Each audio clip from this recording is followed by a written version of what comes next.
क्या लगे हमारे सफाई के घर का बंदा काम नहीं करता फिर आपे करना पड़ता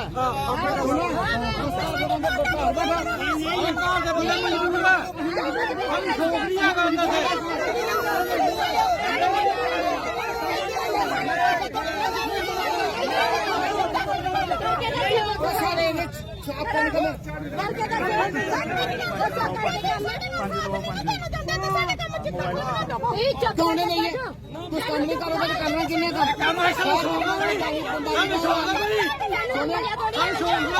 आखे मैं काम करो अपना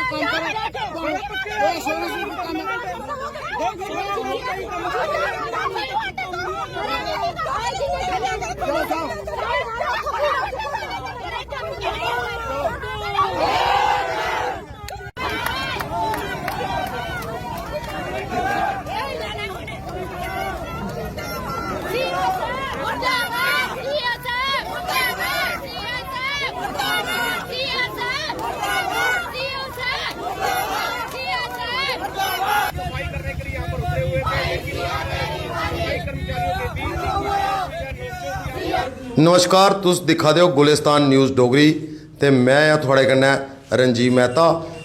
ये जड़ी अज खबर थानू अस दसन लगे हाँ, इस खबर दा वास्ता एक ऐसे कम्यूनिटी कन्नै जड़ी आम लोकें दे हित आस्तै कम्म करदी है और हमेशा लोकें दे कन्नै वाबस्ता रौंह्दी है। रोज़ सवेरे शामी अस लोग उनेंगी आम कम्म करते दिक्खने वो लोग न जिन्हें अस आखने सफाई कर्मचारी। साड़ी गलियां, साढ़े बाजार ते साड़ियां शिड़कां वो जिल्लै चमकांदे न ते सानू उत्थै लंघने च बड़ा मज़ा आंदा। पर पिछले कुछ दिनें दे ये जेह्ड़े सफाई कर्मचारी ने म्यूनसिपैलिटियें दे अर्बन एरिए दे अपनी मंगें गी लेइयै हड़ताल पर चली गेदे, जिस कारण शहरें च दे जेह्ड़े कस्बे न उत्थै गंद जेह्ड़ा वो गंदा दे अंबार लगी दे ते लोकें गी बड़ा दुख होआ दा, क्योंकि सफाई दे पसंद लोग होंदे न। जिल्लै गंद पौंदा ते लोकें च बड़ा ज़्यादा रोश आई जंदा, भला यार अज्ज एह् गंद जेह्ड़ा इत्थै पेदा कदूं चुकोग। इस्सै मुद्दे पर अज्ज एक ट्विस्ट उसलै आया कि जिल्लै अज्ज कठुआ म्यूनसिपल कौंसल दे विच जित्थै एक साड़ी जम्मू कश्मीर यूटी सरकार दी तरफा एक शहरी इलाके दे आस्ते एक प्रोग्राम चलाए दा माई टाउन माई प्राइड। जड़ा ये प्रोग्राम है इहदे च शहरें इलाके दे विच उंदे विकास दी गल होनी है। 28 तरीक दा शुरू होए दा, 6 तरीक तक ये चलना है। और मैं तुहानू दस्सन लगा कि अज कठुए विच डिप्टी सैकटरी हुंदा टूर हा, विजिटिंग अफसर अज जनसंपर्क अभियान के तहत जियां गै वो आए तो सफाई कर्मचारी हड़ताला ते गेटा च गंदा कूड़ा लगे दा, अंबार लगे दे। जेह्ड़े कठुआ कौंसल दे जेह्ड़े सीईओ न जेह्ड़े कोतवाल और लगे दे न उत्थै, जेल्लै उ'नें ये चीज़ दिक्खी उ'नें ये नागवार गुजरी। उ'नें केह् कीता कि उ'नें 4-5 झाड़ू मंगवाए, आपूं गै उ'नें झाड़ू गी लेइयै सफाई करना शुरू होई गे। जिल्लै ओह् सफाई करा दे ते जेह्ड़े हड़ताला बैठे दे सफाई कर्मचारी वो उत्थों उठियै अपने धरने पर आए तो उन्हें उंदे कोला झाड़ू खोने की कोशिश की। इस झाड़ू की कोल मकोले च तुस दिक्खेआ तस्वीरें च कियां झाड़ू की खोने आस्तै जंग का मैदान बनी आ कठुआ कौंसल के बाहर की जिहड़ी सड़की। तो ये जिहड़ी खबर है ये अज खबर कठुआ शहर च चर्चा का विशा बनी और मैं इस खबर की लेइयै तुहानू रूबरू कराना चाहना।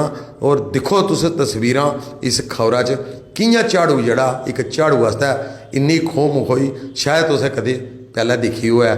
शहर में इतना गंद फैल गया, इसलिए हम चाहते हैं कि अपनी ये स्ट्राइक वापस ले लें, नहीं तो हम कहीं और कोई ज़बरदस्त इनिशिएटिव एक्शन ना लें। जो लोग इनको इंस्टिगेट कर रहे हैं उनके खिलाफ भी हम एक्शन लेंगे। और जो हमारे सफाई कर्मचारी हैं,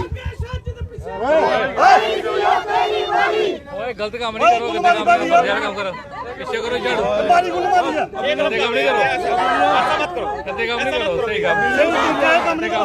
हम इनिशिएटिव लेंगे कोई ना कोई।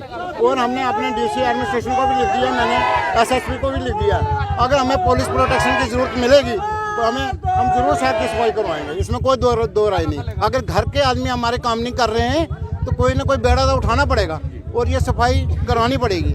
इसलिए हमारी यही इनसे रिक्वेस्ट है कि अपनी अपनी हड़ताल जो है वापस ले लें, क्योंकि इनकी जो डिमांडें हैं वो हम मानने के लिए तैयार हैं। और हमने कहा कि 3 महीने का हमें टाइम दीजिए। आपकी जो वैकेंट पोस्टें हैं, एग्जिस्टिंग जो वैकेंट पोस्ट पड़ी हुई है, उसको हम फिलअप करेंगे। तो क्या देखते हैं सर, आज क्या माने कि आज शाम तक शहर की सफाई जो है वो शुरू हो जाएगी? क्या आपने देखा ही होगा कि जब हमने स्टार्ट किया, अभी थोड़ा एक्शन स्टार्ट किया तो ये हालत हो गई है आपके सामने। आपने तो भली भली जानते हो, इस हिसाब से तो कहाँ होगी। अब इसको हम डीसी को पुलिस प्रोटेक्शन मिलती है, अब पुलिस प्रोटेक्शन मिलती है, सीआरपी प्रोटेक्शन मैंने लेटर लिख दिया है, तो अगर वो हमें प्रोवाइड होती है हम करवाएंगे। कच्चे हैं, डेली भी बंदे हैं, कोई 20 साल का, कोई 15 साल का, कोई 16 साल का। 5000 ना की हो सकता, कुछ नहीं हो सकता। लोन वखरे कट लेंदे आ, वो भी नई किस्त दी जाए तो ब्याज कट लेंदे आ। ते अहीं बच्चे पढ़ाने कि की करना, तो सीओ सफाई कराया करदा ते अहीं काहदे वास्ते बैठे दे इत्थे। अपना काम काज करके घर दे फैमिली छड्ड के, बच्चे नौजवान छड्ड के आए दे आ। ਉਹਨਾਂ ਦੀ ਰੱਖਿਆ ਕਿੰਨੇ ਕਰਨੀ? ਅਸੀਂ ਇੱਥੇ ਬੈਠੇ ਤੇ ਆਪਣੀਆਂ ਨੌਕਰੀਆਂ ਵਾਸਤੇ ਕਦ ਲਈ ਬੈਠੇ ਦੇ? ਅਸੀਂ ਆਪਣੇ ਭਲੇ ਵਾਸਤੇ। ਸਾਡੇ ਬਜ਼ੁਰਗ ਦੇਖੋ ਕਿੰਨੀ ਦੇਰ ਦੇ ਆ, ਉਹਨਾਂ ਨੂੰ ਪੱਕੇ ਹੋਣਾ ਚਾਹੀਦਾ। ਤੂੰ ਅਜੇ ਤੱਕ ਡੇਲੀ ਵਿੱਚ ਫਸੇ ਪਏ ਆ। ਹਾਂਜੀ, ਸਫਾਈ ਕਰਾਇਆ ਕਰਦੇ ਅਸੀਂ ਨਹੀਂ ਹੋਣ ਦਿੱਤੀ, ਅਸੀਂ ਨਹੀਂ ਹੋਣ ਦੇਣੀ। ਉਹ ਕਹਿ ਰਹੇ ਨੇ ਕਿ ਅਗਰ ਤੁਹਾਨੂੰ ਨਹੀਂ ਕਰਨ ਦੇਣਗੇ ਅਸੀਂ ਪੁਲਿਸ ਪ੍ਰੋਟੈਕਸ਼ਨ ਲਾਂਗੇ, ਉਹਨਾਂ ਸਫਾਈ ਤੇ ਕਰਾਂਗੇ। ਅਸੀਂ ਬੈਠਾਂਗੇ, ਅਸੀਂ ਕਰਾਂਗੇ। ਸਾਡੇ ਨਾਲ ਹੈ ਨੇ, ਬੈਠੇ ਦੇ ਨੇ ਸਾਡੇ ਪ੍ਰਧਾਨ ਸਾਹਿਬ, ਬੈਠੇ ਦੇ ਨੇ ਸਾਡੇ ਨਾਲ, ਸਪੋਰਟ ਆਂਦੀ। ਅਸੀਂ ਨਹੀਂ ਕਰਨ ਦੇਣੀ। ਇਹ ਚੱਲੇਗੀ, ਮਹੀਨਾ ਵੀ ਚੱਲੇਗੀ, ਚਲਾਵਾਂਗੇ। 2 ਮਹੀਨੇ ਵੀ ਚੱਲੇਗੀ, ਚਲਾਵਾਂਗੇ। ਨਹੀਂ ਹੋਣ ਦੇਣੀ।